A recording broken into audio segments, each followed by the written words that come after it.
In the shadow of the San Gabriel Mountains lies a story of ambition, ingenuity, and the echoes of a dream. Welcome to the saga of Echo Mountain and the Mount Lowe Railway. Thaddeus Lowe's journey from Jefferson Mills, New Hampshire, to the peaks of the San Gabriel Mountains reads like an adventure novel. Born into modesty, Lowe's relentless curiosity and inventive spirit propelled him to remarkable heights, both literally and figuratively. His work during the Civil War, especially in aerial reconnaissance, showcased his knack for innovation. But it was after the war, as he ventured west and set his eyes on the untamed beauty of Southern California, that his grandest vision began to take shape. Enter David J. McPherson, a man whose life journey paralleled Lowe's in its ambition and impact. A graduate of Cornell University with a degree in civil engineering, McPherson's move to Pasadena was initially for health reasons. However, it soon became the stage for his greatest work. His engineering expertise, coupled with a profound appreciation for nature, made him the perfect partner for Lowe's ambitious project. Together, they envisioned a mountain resort, accessible via a feat of engineering previously unseen in the rugged San Gabriel Mountains.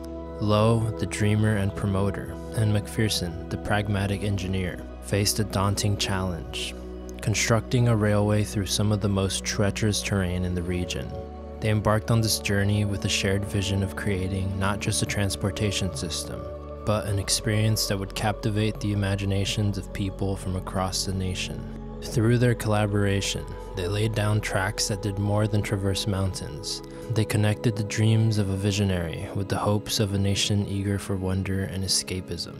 The Mount Lowe Railway, more than just a transportation system, was envisioned as a journey through the heavens.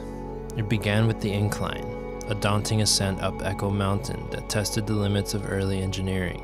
The construction of this section was a Herculean task, requiring not just physical labor, but also immense creativity.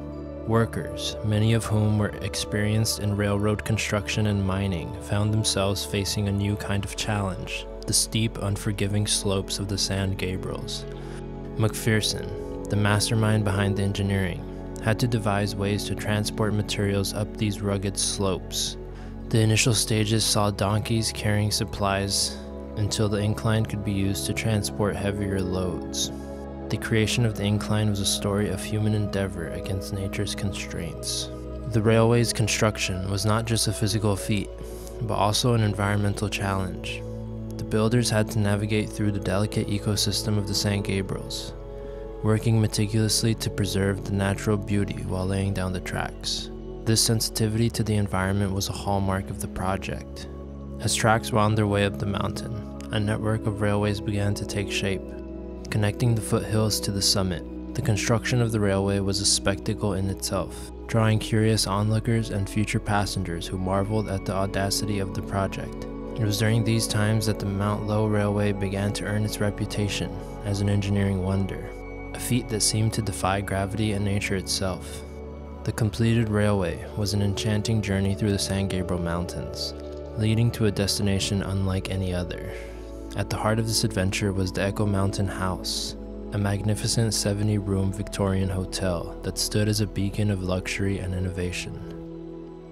Perched atop Echo Mountain, it offered guests unparalleled views of the surrounding wilderness and the starlit skies above. The hotel was not merely a place to stay, it was an experience, with its grand ballrooms, fine dining, and an atmosphere of elegance that harkened back to an era of sophistication and grandeur.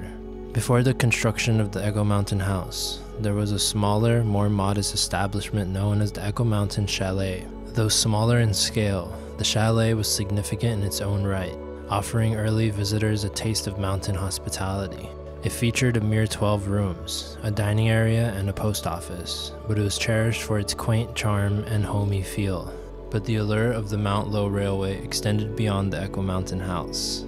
The Alpine Tavern, a charming establishment styled like a Swiss chalet, provided a cozy retreat further up the mountain.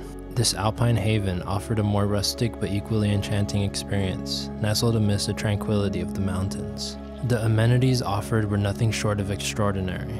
An observatory allowed guests to gaze into the cosmos, bringing the heavens a little closer to earth. A casino, not in the modern sense of gambling, but as in a social hall, a petting zoo, and a dance hall, added to the array of leisure activities available.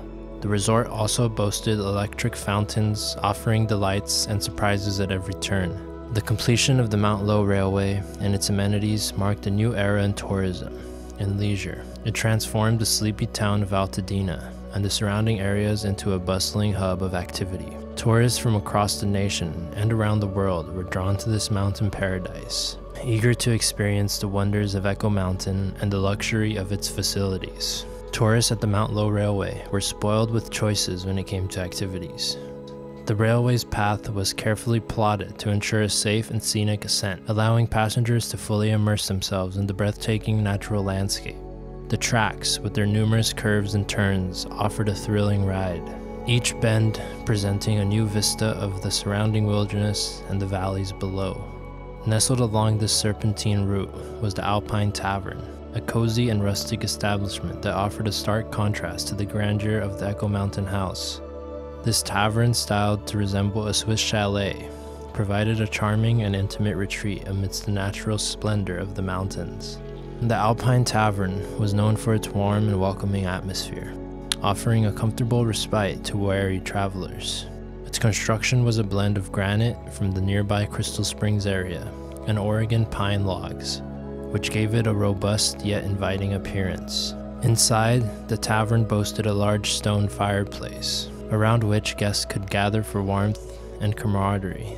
The Mount Lowe Railway, despite its initial success and popularity, was not immune to the unpredictable whims of nature. The San Gabriel Mountains, known for their steep terrain and unpredictable weather patterns, posed significant challenges. The area frequently experienced harsh weather conditions, including heavy rains, which led to devastating floods. These floods were particularly destructive, washing away tracks and destabilizing the railway's infrastructure.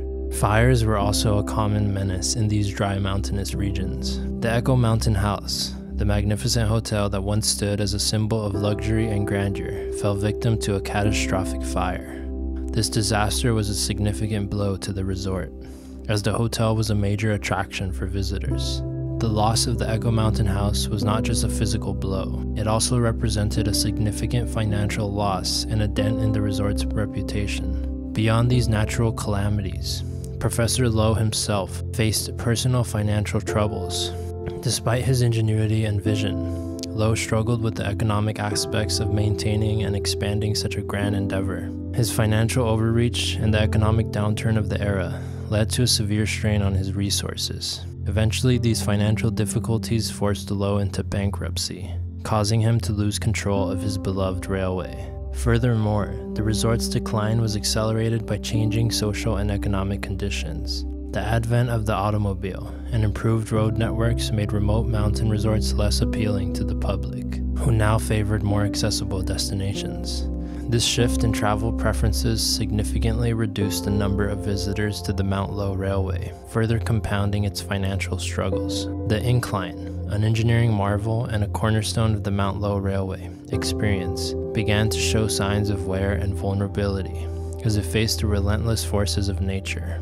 Over time, the incline, which had once safely and smoothly transported countless visitors up the mountainside, started to succumb to the pressures of erosion, weather damage, and lack of adequate maintenance. This deterioration was accelerated by the region's frequent landslides and floods, which undermined the structural integrity of the railway. The erosion not only damaged the tracks, but also made the entire incline increasingly unsafe for operation.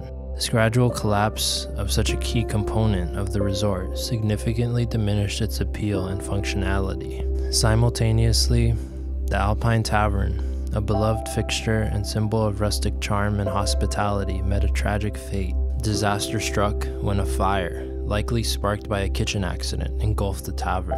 The remoteness of the location and the limitations of firefighting capabilities at the time meant that the blaze was uncontrollable. The Alpine Tavern was consumed by the flames, leaving behind only memories of its warmth and charm.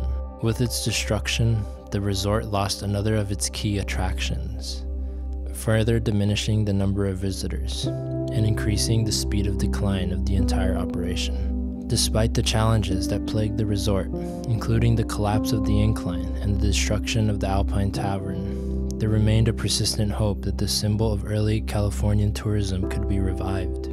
Following Professor Lowe's financial downfall and the loss of key attractions, the ownership and management of the railway and its facilities changed hands multiple times. Each new proprietor brought with them a vision to restore the resort to its former glory. However, these efforts were continually thwarted by a combination of persistent natural disasters and financial constraints. The same environmental challenges that had plagued Lowe's operations continued to hinder restoration efforts. The San Gabriel Mountains remained an unforgiving backdrop, with the likelihood of fires, landslides, and floods making it increasingly difficult to maintain, let alone rebuild, the railway and its associated structures. Furthermore, the economic realities of maintaining such a venture proved to be a significant hurdle. The cost of rebuilding, coupled with the challenge of making the resort financially viable in an era of changing travel preferences, was a daunting task for the new owners. The emergence of automobiles and the expanding network of roads offered travelers easier and more varied options for leisure and exploration, making the remote and difficult to maintain mountain resort less appealing. Despite the valiant efforts to save and rejuvenate the Mount Lowe Railway and its resort, the combination of relentless natural adversities and financial obstacles ultimately led to the decision to abandon the project altogether. The once thriving destination, celebrated for its innovation and luxury, was gradually dismantled. The tracks were removed, and the remaining structures were either left to decay or were demolished. The process involved using dynamite to demolish the remaining ruins of the Mount Lowe Railway, including the remnants of the Alpine Tavern and other structures. This action was not taken lightly, but it was deemed necessary to protect the public and preserve the natural integrity of the landscape. The dynamiting of the Mount Lowe Railway remains marked the end of a tangible connection to this chapter of Californian history. While it was a practical measure, it also symbolized the final farewell to a dream that once soared amidst the peaks of the San Gabriels. Today, what's left are memories, stories, and a handful of relics that continue to fascinate and inspire those who visit these storied mountains. In reflecting on the legacy of Mount Lowe Railway, we turn to the words of Thaddeus Lowe himself, a statement that encapsulates the spirit of his venture. "I lost the road, and with it my fortune, because I was 10 years ahead of the times of the country, and the time for such a venture was not ripe. I have no regrets, for I realize that many millionaires would sacrifice their fortunes to attain a monument for themselves such as Mount Lowe will be to my name when I too shall have passed away."